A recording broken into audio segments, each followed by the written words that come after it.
Pourquoi partager les risques? Commençons par définir ce qu'est le partage des risques. Et d'abord, reprenons la définition du risque. Le risque est la probabilité d'apparition d'un événement. Ainsi, seule une partie de la population est touchée. Le risque a aussi des conséquences préjudiciables et négatives pour cette partie de la population. Par exemple, la perte de revenus. C'est ce qui explique que la population et que les individus sont adverses au risque. Pour lutter contre cette aversion au risque, un des moyens sera le partage des risques. Cela veut dire une mutualisation des risques. Ainsi, seule une partie de la population est affectée par l'événement. Cependant, le coût de l'événement va être réparti entre la totalité de la population. Ainsi, la partie de la population touchée par l'événement ne paie pas l'intégralité du coût. Le partage des risques va être la rencontre entre les individus qui prennent des risques, par exemple l'entrepreneur, ou qui subissent des risques, par exemple la victime d'un accident, et ceux qui vont accepter de prendre en charge une partie des risques contre une rémunération.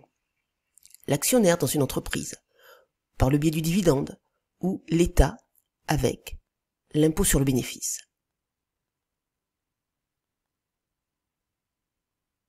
Comme les individus ne vont pas subir l'intégralité du coût lié au risque,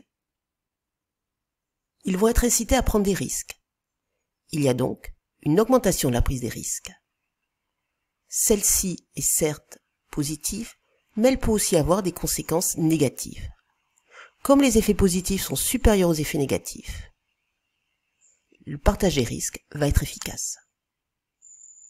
Commençons par étudier les effets négatifs du partage des risques.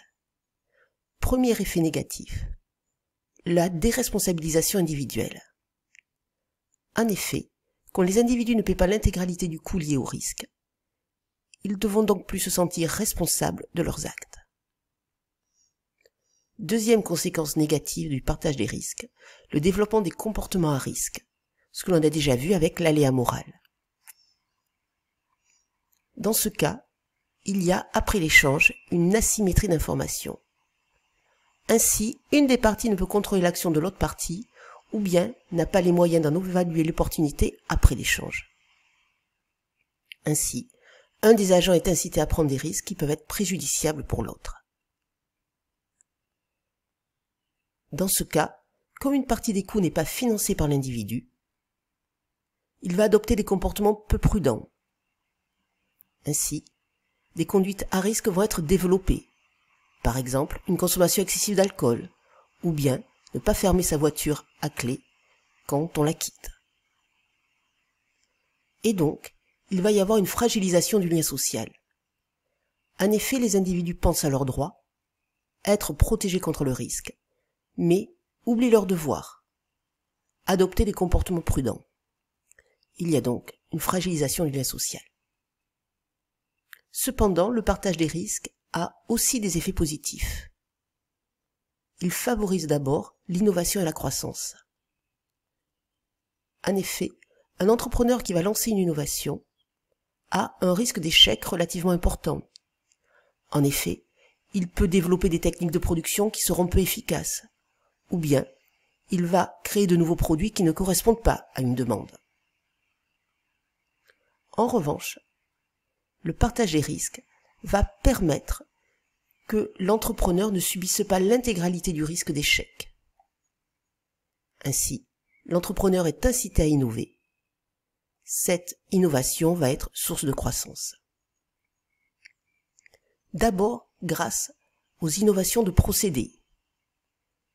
Ici, l'entrepreneur va mettre en œuvre une nouvelle méthode de production, de transport ou de commercialisation. Cela va donc permettre de produire plus en moins de temps. Il y a donc des gains de productivité qui assurent une augmentation des richesses créées. Deuxième forme d'innovation, ce sont les innovations de produits.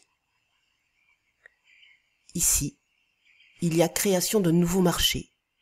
Et donc, la demande va augmenter, ce qui va inciter les entreprises à augmenter leur production. Enfin, le partage des risques va aussi favoriser le lien social.